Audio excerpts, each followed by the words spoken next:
ಈ ದೇಶದ ಸಂವಿಧಾನಕ್ಕೆ ಅಪಮಾನ ಮಾಡ್ತಾ ಇರುವಂತಹ ಜನಪ್ರತಿನಿಧಿಗಳು ರಾಮಲಿಂಗಾರೆಡ್ಡಿ ಅವರು ಈ ಸಂವಿಧಾನಕ್ಕೆ ಅಪಚಾರ ಮಾಡ್ತಾ ಇದ್ದಾರೆ. ಒಬ್ಬ ಶಾಸಕರಾಗಿ ಸಚಿವರಾಗಿ ಪ್ರಮಾಣ ವಚನ ಸ್ವೀಕಾರ ಮಾಡಿ ನನಗೆ ಈ ಖಾತೆ ಬೇಕು ಆ ಖಾತೆ ಬೇಕು ನಾನು ರಾಜೀನಾಮೆ ಕೊಡ್ತೀನಿ ಅಂತ ಹೇಳ್ತಾರೆ ಅಂತಂದರೆ ಅವರು ಅಪಮಾನ ಮಾಡ್ತಾ ಇರುವುದು ಈ ದೇಶದ ಸಂವಿಧಾನಕ್ಕೆ, ಪ್ರಜಾಪ್ರಭುತ್ವ ರಾಷ್ಟ್ರಕ್ಕೆ. ಇವ್ರು ಏನಂತ ತಿಳ್ಕೊಂಡಿದ್ದಾರ್ರಿ, ಜಲಸಂಪನ್ಮೂಲ ಖಾತೆ ಕೊಟ್ಟರೆ ಬೇಡ, ಇವರಿಗೆ ಬೆಂಗಳೂರು ನಗರಾಭಿವೃದ್ಧಿ ಬೇಕು. ಹಾಗಾದರೆ ಈ ಸರ್ಕಾರದಲ್ಲಿ ಖಾತೆಗಳಿದ್ದಾವಲ್ಲ ಯಾವ ಲೆಕ್ಕಕ್ಕಿಲ್ವಾ? ಹಾಗಾದ್ರೆ ಇವ್ರು ಯಾವ ರೀತಿಯಾದಂತಹ ರಾಜಕಾರಣ ಮಾಡ್ತಾ ಇದ್ದಾರೆ, ಯಾವ ಸಂದೇಶ ಕೊಡ್ತಾ ಇದ್ದಾರೆ? ಇವರ ಮಕ್ಕಳು, ಇವ್ರ ಕುಟುಂಬದವರು ಇವ್ರು ಮಾತ್ರ ಬೆಳಿಬೇಕು, ಬೇರೆಯವ್ರು ಬೆಳಿಬಾರ್ದು. ಸಂವಿಧಾನ ಅಂತಾರೆ, ಸಂವಿಧಾನ ಪುಸ್ತಕ ಅಂತಾರೆ, ಸಂವಿಧಾನ ಅಂತಾರೆ, ಪ್ರಜಾಪ್ರಭುತ್ವ ಅಂತಾರೆ, ಉದ್ದುದ್ದ ಭಾಷಣ ಮಾಡುವಂಥ ಇವ್ರ ಮಕ್ಕಳು, ಇವ್ರ ಕುಟುಂಬದವರು ಮಾತ್ರ ರಾಜಕಾರಣದಲ್ಲಿ ಇರಬೇಕು. ರಾಮಲಿಂಗಾರೆಡ್ಡಿ ಅವರು ಅವರ ಮಗಳು, ಇಲ್ಲಿ ಸಿದ್ದರಾಮಯ್ಯನವರು ಸಮಾಜವಾದಿ ಸಂವಿಧಾನ ಅಂತ ಮಾತನಾಡ್ತಾರೆ, ಉಪದೇಶ ಹೇಳ್ತಾರೆ. ಅವರೂ ಸಹ ಅವರ ಮಗನನ್ನು MLC ಮಾಡಿ ಅವ್ರ ಮಗನನ್ನು ಮಿನಿಸ್ಟರ್ ಮಾಡ್ತಾರೆ. ವಿಭಿನ್ನವಾದಂತಹ ರಾಜಕಾರಣಿ. ಅದೇ ಸಮುದಾಯಕ್ಕೆ ನ್ಯಾಯ ಕೊಡಬೇಕು ಅನ್ನೋದಾಗಿದ್ದರೆ ಸಿದ್ದರಾಮಯ್ಯನವರು ಬೇರೆ ಯಾರಿಗಾದರೂ ಯುವಕರಿಗೆ ಒಂದು MLC ಮಾಡಿ ಅವ್ರಿಗೆ ಮಿನಿಸ್ಟರ್ ಕೊಡ್ಬೋದಾಗಿತ್ತು. ಅದು ಮಾಡಲಿಲ್ಲ. ನಮಗೆ ಉಳಿದಿದ್ದು ಒಂದೇ, ಸಿದ್ದರಾಮಯ್ಯನವರು ಸಂವಿಧಾನಬದ್ಧವಾಗಿ ಮಾತಾಡ್ತಾರೆ ಅಂತೇಳಿ. ಇಲ್ಲೂ ಸಹ ನಾವು ವಿಶ್ವಾಸವನ್ನು ಕಳ್ಕೊಳ್ತಾ ಇದ್ದೀವಲ್ಲ, ಈ ಸಂವಿಧಾನ ಮೇಲೆ ಇಟ್ಟಿದಂತಹ ನಂಬಿಕೆಯನ್ನು ಕಳ್ಕೊಳ್ತಾ ಇದ್ದೀವಲ್ಲ. ಒಂದು ಕಡೆ ಯಡಿಯೂರಪ್ಪರ ಮಕ್ಕಳು, ಅವರ ಕುಟುಂಬದವರು ಅವರು ರಾಜಕಾರಣದಲ್ಲಿ ಇರಬೇಕು. ಒಂದು ಕಡೆ DK ಶಿವಕುಮಾರ್ ಅವರು, ಅವರ ತಮ್ಮ, ಅವರು ಕುಟುಂಬದವರು ರಾಜಕಾರಣದಲ್ಲಿ ಇರಬೇಕು.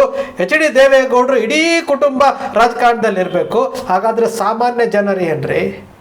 ಪ್ರತಿ ಜಿಲ್ಲೆಯಲ್ಲಿ ನಮ್ಮ ದಾವಣಗೆರೆಯಲ್ಲಿ ಅಜ್ಜ, ಮಗ, ಸೊಸೆ, ಮೊಮ್ಮಗ ಎಲ್ಲರೂ ಒಂದು ಮನೆಯನ್ನವ್ರು ಪೂರ್ತಿ ರಾಜಕಾರಣದಲ್ಲಿ ಇರಬೇಕು. ನೀವು ಯಾವುದೇ ಜಿಲ್ಲೆಗೆ ಹೋಗಿ ಪ್ರತಿ ಜಿಲ್ಲೆಯಲ್ಲಿ ಇದೇ ಸಮಸ್ಯೆ.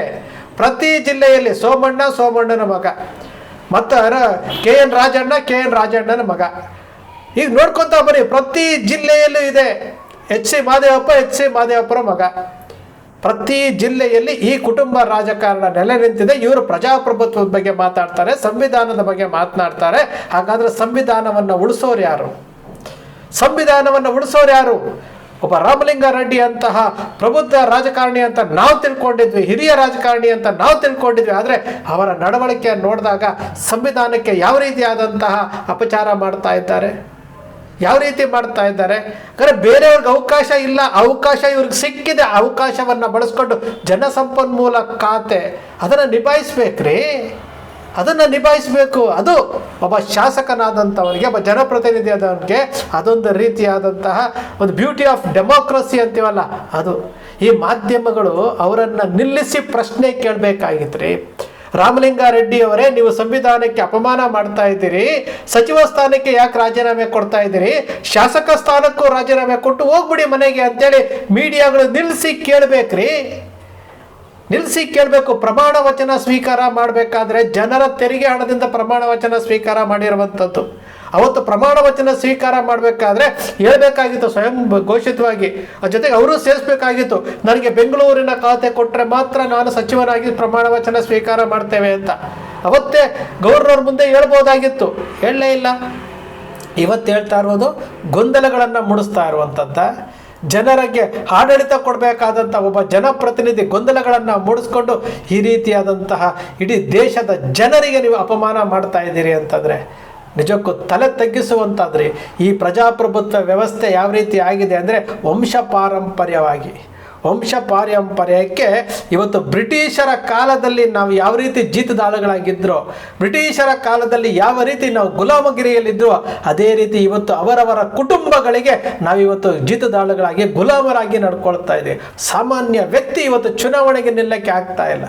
ಸಾಮಾನ್ಯ ವ್ಯಕ್ತಿ ಪ್ರತಿ ಜಿಲ್ಲೆಯಲ್ಲಿ ನೋಡಿ, 31 ಜಿಲ್ಲೆ, ಬೆಳಗಾವಿ ರಾಜಕಾರಣ ತೆಗೆದುಕೊಳ್ಳ್ರಿ, ಬಾಗಲಕೋಟೆ ರಾಜಕಾರಣ ತೆಗೆದುಕೊಳ್ಳ್ರಿ, ವಿಜಯಪುರ ರಾಜಕಾರಣ ತೆಗೆದುಕೊಳ್ಳ್ರಿ, ಕಲಬುರಗಿ ತೆಗೆದುಕೊಳ್ಳ್ರಿ, ಯಾವುದೇ ಜಿಲ್ಲೆಗೆ ಹೋದರೂ ಸಹ ಪ್ರತಿ ಜಿಲ್ಲೆಯಲ್ಲಿ ಕುಟುಂಬ ರಾಜಕಾರಣ. ತನ್ನ ಕುಟುಂಬ ಅವರು ಮಾತ್ರ ರಾಜಕಾರಣದಲ್ಲಿ ಇರಬೇಕು, ಸಾಮಾನ್ಯ ಜನರು ಇರಬಾರ್ದು. ಅವರಿಗೆ ಆಕಾಶ ತೋರಿಸುವಂಥದ್ದು ಒಂದು ಗ್ರಾಮ ಪಂಚಾಯತಿ, ಒಂದು ತಾಲೂಕ್ ಪಂಚಾಯತಿ, ಒಂದು ಜಿಲ್ಲಾ ಪಂಚಾಯತಿ, ಒಂದು ಯಾವುದೋ ಕಾರ್ಪೊರೇಷನ್ ಟಿಕೆಟ್ ಕೊಟ್ಬಿಟ್ಟು ಅವರನ್ನು ದುಡಿಸ್ಕೊಳ್ತಾ ಇರುವಂಥ ಕೆಲಸ ಮಾಡ್ತಾ ಇರ್ಬೋದು. ನಿಜಕ್ಕೂ ಇಷ್ಟು ಹೋಪ್ಲೆಸ್ ಆಗುತ್ತೆ ಈ ರಾಜಕಾರಣಿಗಳಿಗೂ ಮಾಧ್ಯಮಗಳಿಗೂ ಇರುವ ವ್ಯತ್ಯಾಸವೇ ಕಾಣ್ತಾ ಇಲ್ಲ ರೀ. ವ್ಯತ್ಯಾಸವೇ ಕಾಣ್ತಾ ಇಲ್ಲ. ಇಬ್ಬರಿಗೂ ಏನಾದರೂ ನೈತಿಕತೆ ಅನ್ನೋದಿದೆಯಾ? ಇವತ್ತೇನು ಬ್ರೇಕಿಂಗ್ ನ್ಯೂಸ್, ರಾಮಲಿಂಗಾರೆಡ್ಡಿ ಅವರು ರಾಜೀನಾಮೆ ಕೊಟ್ಬಿಟ್ರು ಬ್ರೇಕಿಂಗ್ ನ್ಯೂಸ್ ಮಾಡ್ತಾ ಇದ್ದೀರಲ್ಲ, ಅದೇ ಮಾಧ್ಯಮಗಳು ರಾಮಲಿಂಗಾರೆಡ್ಡಿ ಅವ್ರನ್ನ ನಿಲ್ಲಿಸ್ಕೊಂಡು ಅವರನ್ನು ಪ್ರಶ್ನೆ ಮಾಡಿ ಕೊಟ್ಟರೆ ಶಾಸಕ ಸ್ಥಾನಕ್ಕೂ ರಾಜೀನಾಮೆ ಕೊಟ್ಟು ಹೋಗ್ರಿ, ನಿಮ್ಮಿಂದ ಏನಾಗಬೇಕಾಗಿದೆ ಈ ಪ್ರಶ್ನೆಯನ್ನು ಕೇಳಬೇಕಾಗಿತ್ತು ರೀ. ಈ ಪ್ರಶ್ನೆಯನ್ನು ಕೇಳಬೇಕಾಗಿತ್ತು. ಚುನಾಯಿತ ಸರ್ಕಾರ ಸಚಿವ ಸಂಪುಟ ಫಾರಂ ಆಗಿದೆ, ಪ್ರಮಾಣ ವಚನ ಸ್ವೀಕಾರ ಮಾಡಿದರೆ ಯಾಕ್ರಿ ಗೊಂದಲ ಮೂಡಿಸ್ತೀರಿ ಅಂತ ಕೇಳಬೇಕಾಗಿತ್ತು. ಇದನ್ನು ಕೇಳುವಂತಹ ಶಕ್ತಿ ಈ ಮಾಧ್ಯಮಗಳಿಗಿಲ್ಲ. ಉದ್ದುದ್ದ ಭಾಷಣ ಮಾಡ್ತಾರಲ್ಲ, ನಮ್ಮ ಪಬ್ಲಿಕ್ ಟಿವಿಯ ರಂಗಣ್ಣ ಇವರೆಲ್ಲ ಉದ್ದುದ್ದ ಭಾಷಣ ಮಾಡ್ತಾರಲ್ಲ, ರೋಡ್ನಲ್ಲಿ ನಿಲ್ಲಿಸಿ ಕೇಳಬೇಕ್ರಿ, ರಾಮಲಿಂಗಾರೆಡ್ಡಿ ಅವರೇ ನಿಮಗೇನು ಕರ್ನಾಟಕವನ್ನು ಬರೆದು ಕೊಟ್ಟಿದ್ದೀವ, ರಾಜಕಾರಣಿಗಳೇ ನಿಮ್ಮ ಕುಟುಂಬದ ರಾಜಕಾರಣ ಮಾಡೋದಕ್ಕೆ ಕರ್ನಾಟಕ ಬರ್ಕೊಟ್ಟಿದ್ದೀವ, ಪ್ರಜಾಪ್ರಭುತ್ವ ರಾಷ್ಟ್ರವನ್ನು ಬರ್ಕೊಟ್ಟಿದ್ದೀವ, ಈ ಸಂವಿಧಾನದ ಆಶಯಗಳಂತೆ ನಡಿತೀವಿ ಅಂತೇಳಿ ಹೇಳುವಂತಹ ನೀವು ಮಾಡ್ತಾ ಇರೋದೇನು? ಇಡೀ ರಾಜ್ಯ, ಇಡೀ ದೇಶವನ್ನು ನಿಮ್ಮ ಕಪಿಮುಷ್ಟಿಯಲ್ಲಿ ಇಟ್ಕೊಂಡಿದ್ದೀರಿ. ನಿಮ್ಮ ಕುಟುಂಬಗಳ ಅಭಿವೃದ್ಧಿಗೋಸ್ಕರವಾಗಿ ಈ ರಾಜಕೀಯವನ್ನು ಬಳಸ್ಕೊಳ್ತಾ ಇದ್ದೀರಿ, ದೇಶವನ್ನು ಬಳಸ್ಕೊಳ್ತಾ ಇದ್ದೀರಿ, ಸಂವಿಧಾನವನ್ನು ಬಳಸ್ಕೊಳ್ತಾ ಇದ್ದೀರಿ, ಈ ಪ್ರಜಾಪ್ರಭುತ್ವವನ್ನು ಬಳಸ್ಕೊಳ್ತಾ ಇದ್ದೀರಿ ಅಂತೇಳಿ ನಾವು ಅವರನ್ನು ಪ್ರಶ್ನೆ ಮಾಡಿದಾಗ ಮಾತ್ರ ಇವರಿಗೆ ಕೊನೆಯ ಪಕ್ಷ ಪ್ರಶ್ನೆ ಮಾಡೋರು ಇದ್ದಾರೆ ಅಂತ ಆದರೂ ಗೊತ್ತಾಗಬೇಕು. ಏನ್ರಿ ಇದು? ಏನು ಬೆಳಗ್ಗೆಯಿಂದ ನೋಡ್ತಾ ಇದ್ದೀವಿ ಚಾನೆಲ್ಗಳಲ್ಲಿ ಬ್ರೇಕಿಂಗ್ ನ್ಯೂಸ್, ಸರ್ಕಾರ ಉರುಳೋಗುತ್ತೆ, ಮೊದಲನೇ ವಿಕೆಟ್ ಪತನ, ಸರ್ಕಾರ ಇದಾಗ್ಬಿಡುತ್ತೆ, ಹೈಕಮಾಂಡ್ ಮಧ್ಯಪ್ರವೇಶ ಮಾಡಿಬಿಡ್ತಾರೆ, ಜೊತೆಗೆ BJPಯವ್ರು ಬೇರೆ ಮಧ್ಯಂತರ ಚುನಾವಣೆ ಬರುತ್ತೆ. ಇದು ನಮ್ಮ ರಾಜ್ಯದಲ್ಲಿ ಇಂತಹ ಗೊಂದಲಮಯವಾದಂತಹ ಜನಪ್ರತಿನಿಧಿಗಳು ಇವತ್ತು ಏನೇನು ಹೇಳಿಕೆ ಕೊಡ್ತಾ ಇದ್ರಲ್ಲ, ಇವರಿಗೆ ಬೆಂಗಳೂರು ಅಭಿವೃದ್ಧಿ ನಿಗಮವೇ ಬೇಕು, ಖಾತೆನೇ ಬೇಕು. ಯಾಕೆ? ಇಲ್ಲಿ ದುಡ್ಡು ಮಾಡ್ಬೋದು ಅಂತನಾ, ಅಥವಾ ನಾನಿರೋ ಕ್ಷೇತ್ರದಲ್ಲೇ ನಾನು ಗೆಲ್ಲಬೇಕು, ಕೆಲಸ ಮಾಡಬೇಕು ಅಂತನಾ? ಒಂದು ಜಲ ಸಂಪನ್ಮೂಲ ಖಾತೆ ಅನ್ನೋದು ಸಹ ಒಂದು ಬಲಿಷ್ಠವಾದಂತಹ ಖಾತೆ.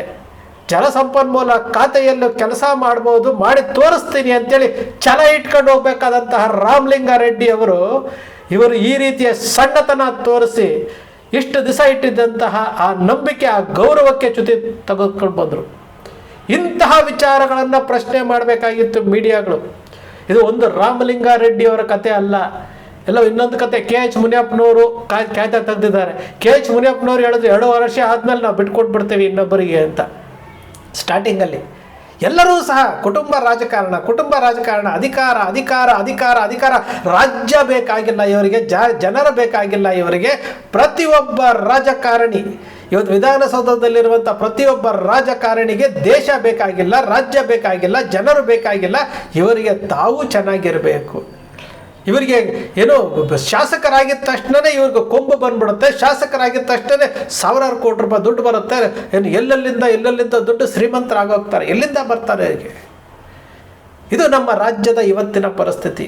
ಪ್ರಶ್ನಿಸಬೇಕಾದಂತಹ ಮಾಧ್ಯಮಗಳು ಬ್ರೇಕಿಂಗ್ ನ್ಯೂಸಲ್ಲಿ ಕಾಲ ಕಳೀತಾ ಇದ್ದಾವೆ. ಪ್ರಶ್ನಿಸಬೇಕಾದಂತಹ ಪತ್ರಕರ್ತರು ಇವತ್ತು ನಮ್ಮ ಚಾನೆಲ್ಗೆ ಯಾವುದು ಬ್ರೇಕಿಂಗ್ ನ್ಯೂಸ್ ಆಗಬೇಕು ಅಂತೇಳಿ ಮಾಡ್ತಾ ಇರುವಂಥದ್ದು. ನಿಜಕ್ಕೂ ನಾಚಿಕೆ ಆಗುತ್ತೆ ರೀ. ಈ ವ್ಯವಸ್ಥೆಯನ್ನು ನೋಡಿದ್ರೆ ನಾಚಿಕೆ ಆಗುತ್ತೆ ನಮಗೆ. ಇದೆಲ್ಲ ಬೇಕಿತ್ತಾ? ಇದೆಲ್ಲ ಬೇಕಾ? ರಾಮಲಿಂಗಾರೆಡ್ಡಿ ಅವರಿಗೆ ರಾಜಕೀಯ ಬೇಡ ಅಂತಂದರೆ ರಾಜೀನಾಮೆ ಕೊಟ್ಟು ಬಿಟ್ಕೊಟ್ಬಿಡ್ಬೇಕು. ಶಾಸಕರಾಗಿದ್ದು ಸಚಿವರಾಗಿ ಪ್ರಮಾಣ ವಚನ ಸ್ವೀಕಾರ ಮಾಡಿ ನನಗೆ ಈ ಖಾತೆ ಬೇಡ. ಸ್ನೇಹಿತರೆ, ಬೇಸರ ಆಗುತ್ತೆ. ಈ ಪ್ರಜಾಪ್ರಭುತ್ವ ರಾಷ್ಟ್ರವನ್ನು ಯಾವ ರೀತಿ ಇವರು ಹಾಳು ಮಾಡ್ತಾ ಇದ್ದಾರೆ. ಕಾಂಗ್ರೆಸ್, BJP, JDS ಎಲ್ಲ ಪಕ್ಷಗಳು ಯಾವ ರೀತಿ ಹಾಳು ಮಾಡ್ತಾ ಇದ್ದಾವೆ, ಜನಪ್ರತಿನಿಧಿಗಳು ಯಾವ ರೀತಿ ಹಾಳು ಮಾಡ್ತಾ ಇದ್ದಾರೆ, ಇಲ್ಲಿ ಕುತಂತ್ರಗಳು ಯಾವ ರೀತಿ ನಡೀತಾ ಇದೆ. ಇವರು ಮಾಡ್ತಾ ಇರುವಂತಹ ಕೆಲಸದಿಂದ ಇವತ್ತು ಹಾಳಾಗ್ತಾ ಇರುವುದು ಪ್ರಜಾಪ್ರಭುತ್ವ ರಾಷ್ಟ್ರ. ಈ ವ್ಯವಸ್ಥೆ ಹಾಳಾಗ್ತಾ ಇರುವುದು ಪ್ರಶ್ನಿಸುವ ಬೇಕಾದಂತಹ ಮಾಧ್ಯಮಗಳು ಮಾರಿಕೊಂಡಾಗಿರೋದ್ರಿಂದ ಇಂಥವರ ಏನು ಬ್ಲ್ಯಾಕ್ ಮೇಲ್ ತಂತ್ರಗಳಿದಾವಲ್ಲ, ಇವು ನಡೀತಾನೇ ಇರುತ್ತೆ. ಸ್ನೇಹಿತರೆ, ನಿಮ್ಮ ಅಕ್ಷರ ಮೀಡಿಯಾ ಸೃಷ್ಟಿ ಮಾಡೋದಿಲ್ಲ, ಕಲ್ಪನೆ ಮಾಡೋದಿಲ್ಲ, ವಾಸ್ತವದ ವಿಚಾರವನ್ನು ವಿಶ್ಲೇಷಣೆ ಮಾಡುತ್ತೆ. ನಿಮ್ಮ ಅಕ್ಷರ ಮೀಡಿಯಾದ ವಿಶ್ಲೇಷಣೆ ನಿಮ್ಗೆ ಇಷ್ಟ ಆಯಿತು ಅಂದರೆ ಸಬ್ಸ್ಕ್ರೈಬ್ ಆಗಲಿಲ್ಲ ಅಂದರೆ ಸಬ್ಸ್ಕ್ರೈಬ್ ಮಾಡ್ಕೊಳ್ಳಿ. ಪಕ್ಕದಲ್ಲಿ ಕಾಣುವಂಥ ಬೆಲ್ ಐಕಾನ್ ಪ್ರೆಸ್ ಮಾಡಿ, ಶೇರ್ ಮಾಡಿ, ಪ್ರೋತ್ಸಾಹ ನೀಡಿ.